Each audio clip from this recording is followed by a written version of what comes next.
This is Salisbury Radio. Right then, Liam. Great season last season. Record breaking for the club. Highest ever league finish. Some of your best cup runs ever. I imagine the word you're going to use is delighted.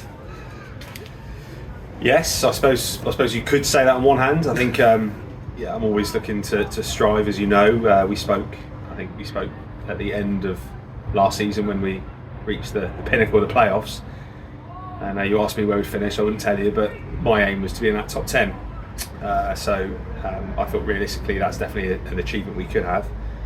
I think when you look at it on paper, we finished 8th. Yeah, as you say, the club's highest. For 11 years we've been out of that league, and I think the best we'd ever finished was 17th.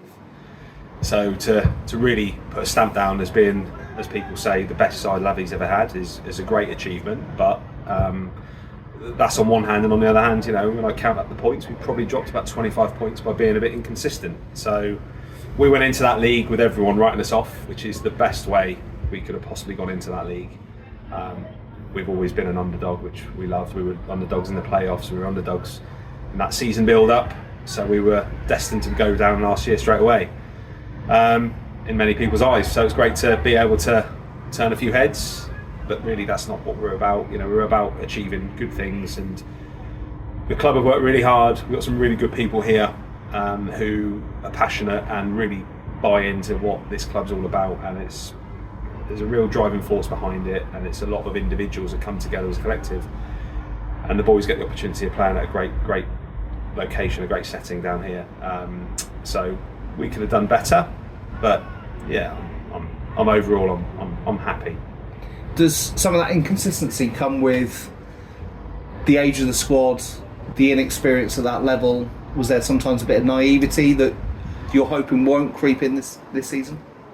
Yeah, I could put it down to that. But I think as well, you've come off the back of 13 wins in a row where you feel invincible, where no one can beat you. So the first thing we approached in pre-season last season was we are going to deal with defeats. That's just the nature of the beast. It's going to happen at the Wessex Premier level. How do we respond? We've forgotten what losing felt like. That was the true fact. It's not being arrogant. We had forgotten what the feeling was. We were just winning games. So we had to sort of overcome that, and yeah, we had a couple of bad runs, of course we did, but then we were able to sort of overcome that. So I don't think it was necessarily down to age, because this group have been together about 5-6 years, and as people know, Lavy, we've got quite a tight group of good core. So they all know each other. We all know how they operate. We all know what their strengths are, and we all know what everyone needs when maybe things are going tough. So I don't think it's down to maybe the age. We've always been keen to grow from the youngsters here. So their age is relevant. If they're good enough, they'll play. I think it's a new territory. We found out a lot of things about ourselves last year. We found out a lot of things about teams we were playing last year, and I think Lady Luck sometimes obviously doesn't go your way. That's part of it. But I think as well, the step up is huge. I went and watched a few Division 1 games last year during the season. I couldn't believe the difference. It was pretty severe. So again, the step up in quality. You're playing against people who, former professionals who are on nearly 4 figures a week. Although the rumours, I can't talk about that. But you're playing against people who are on serious money. So there's a real ex-pro feel to the Wessex Prem, and I think the competition is rife.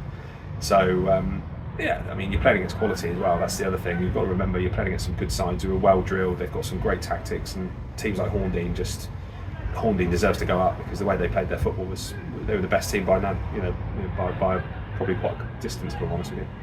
But there are teams that float around that league who don't really want to get promoted because of the chance of playing in a big final in an FA competition, because that's the top tier for that competition. I suppose looking at it like that, from a manager's perspective, I just can't see how you'd want to go into a league and not go up. If you're in that top 1, top 4, even that with the race that was at the end there with the 4 teams. If you're in that situation, you want to win. That's it. If you're a winner, you go after the top the top prize.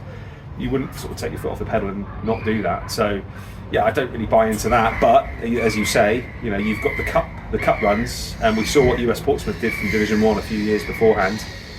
They did fantastic well getting to the semi-final. And Ascot, who we followed because they beat Buckland, the team that knocked us out in the last 64 with the Vars. We saw that they went all the way and won it. So it's there to be had, isn't it? You know, to get to Wembley it's not actually far away. When we got to the last 64, we're thinking, you know, this is on. You know, this could be us. We could do what US Portsmouth did and get that close. But you know, who knows next year? So, off season, is it more evolution than revolution at Laverstock? It's probably by my 8th or 9th year at the club. I know we've had like two COVID hit years. First, my main intention has always been to sign the players I want to keep before I even look elsewhere. So for me, it's all about signing those ones that I want to have at the group, at the club. Again, fortunately, we've been able to do that. We've had stiff competition. They've been circling, but I think that's a testament to us and, you know, the players, the club, to have, you know, Southern League sides and other top Prem sides come calling on our players. It says a lot about this club, right? Because if we finish in the top eight, and they know we're a small club, we don't have the budget that other people do around this area or even further afield, and we can't necessarily offer what they offer. So they've got every right to come calling, and it's a great testament to the boys. But yeah, first and foremost for me is to sign the players I want to keep, and you know, I think I've got 98% of the ones I want to keep, and I'm delighted with that. Equally, we've got players that have come in. We've had players that have come in further afield than normal. You know, I suppose we're in that catchment area of Downton, Harlequins, Amesbury. We're a little bit further afield than, you know, than perhaps the Southampton teams and the Hampshire-based teams. So we find ourselves normally, you know, in that Division 1 where it's recycling players between those clubs. Now you've gone up a league, we've got people wanting to come to us from slightly further afield, which is fantastic. Again, it says a lot about people knowing about us, which is great. We still want to stay small with our attitude. We want to be humble, but we've had about 8 or 9 new players come in that we're looking at. We won't sign them all. In fact, you know, I think 3 or 4 have signed, and we've got some more to look at. Still got 3 weeks to go, 2.5 weeks to go before the season kicks off. So still a lot of work to be done. But I'm pretty happy so far. But our work is not done yet in terms of how the squad's going to be shaping up for that first game. And is that because do you think you're attracting those players because you get decent crowds down here at Dell? You get some good plaudits about the football you play. Players want to play in that sort of environment where there's a good club atmosphere and the football's good. Yeah, I think so. I think it's you don't make any bones about it, but we're getting, I think our average is about 160, 170 people attending a home game. You know, for this club it's huge because the revenue's fantastic, not just on the gate, but all those people that go and spend money in the bar. And this is a members club, you know, it's run by the members. We haven't got deep pockets here, you know, everything, you know, the support we have as a football team has been self-generated by Christian Guyets, you know, and Christian and myself have worked hard to build up the names of local businesses, sponsorships, because that helps in every way, shape and form, you know, to keep the club going, to keep the football going, to keep the football at this level, and to give us the opportunity to try and progress where we can. We don't want to stop still, we want to keep evolving. So I think, you know, if we're bringing in good players, and if we've got players that are, you know, comfortable at this level and have still got the room to grow and achieve, it's only going to be attractive to watch. Yeah, I mean, we're a fearless team. We like to go up against anyone. We proved that last year, and sometimes it works, sometimes it doesn't. I think that's always been my mantra with management. You know, I don't really want to be known for someone who's going to park the bus, but you know, we like to play an aggressive style. And like I say, sometimes it works, but people do pay to come in and watch us, and it's great to get good numbers. And there's nothing beats a midweek game down at the Dell when you're playing in a local derby and you've got 400 or 500 people down there, or even a cup game. You know, we had Falmouth last year in the bars, and it was 400 people down there, about 150, 200 of their own fans. It was what a brilliant atmosphere. You think back to when we went to Newport on Div 1 with 230 plus came to the Isle of Wight. Over 500 people watching, 500 people at Andover in the semi-final. Local football is just, I think, it's thriving again. You know, the glory days of local football seems to be back now. I think after the COVID scenario, I think it's allowed people to sort of think, actually, I want to be local, which is great for the local community, for us. So you didn't tell me before last season what your target was. I'm not going to tell you again. But it's going to be an improvement on last season. Yeah, the players know. I've sat down with the senior group. I've sat down with all those that have signed, and looked at them and told them what my intention is. I think every manager that you will speak to will agree with me that it's a full-time job. It's not just a case of turning up on a Saturday. You've got to have good people involved. You've got to be here, finger on the pulse. You've got to know what's going on. You've got to know what your competition's doing. You've got to look at other players. You've got to make sure your players are happy. Look after the welfare of those individuals. It's a full-time job to do. So you put in a lot of effort and a lot of yards, not just for your health. You do it for a reason. And we want to do well. So yeah, I mean, great that we finished 8th, but like I said earlier, we dropped 25 points, maybe a bit more, but 25 points definitely from inconsistent performances. First thing I would say is if we can we've signed those players from last season, well, they've got to improve. And if they improve by the percentage that I want them to improve, then hopefully that eradicates and adds that 25 points onto that total. We can be better. And then with the extra players we're bringing in, they bring quality in. What else can we achieve? So we'd look north of that, of course we would. I'll probably stop there in terms of what I would tell you more than that. So. What's the fixture you're looking forward to most for this season? Is there any settles? Is there anything to settle from last season? You've lost your big home town derby. Oh, we lost it. Yeah, we lost. Who was that against?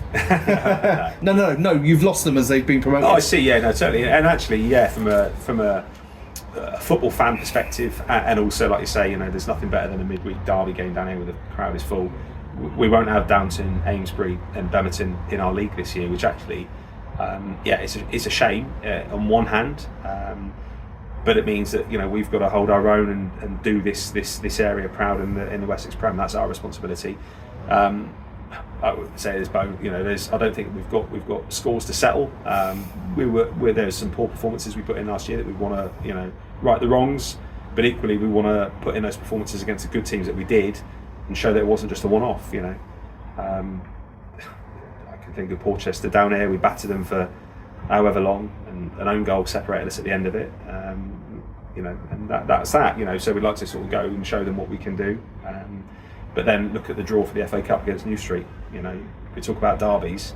Well, they're just up the road, and we've got a long history with Andover New Street. We denied them when they should have gone up. I thought, the way they played in that league when we won the playoff, but we went there and decimated them at their own place and went to the final and did what we did. But credit to them.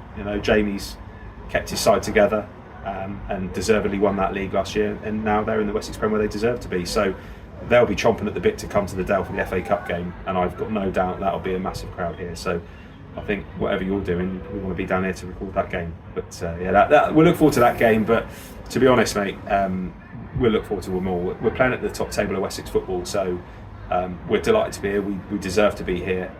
And let's not forget as well, we need to maintain our status as a solid team in this level. We don't want to be someone who's just a one season wonder and then plummet to near the bottom. We want to make sure that we're consistent and that we're doing good things in. Cheers, Liam. Good luck for the season. Thanks, mate. Cheers, buddy.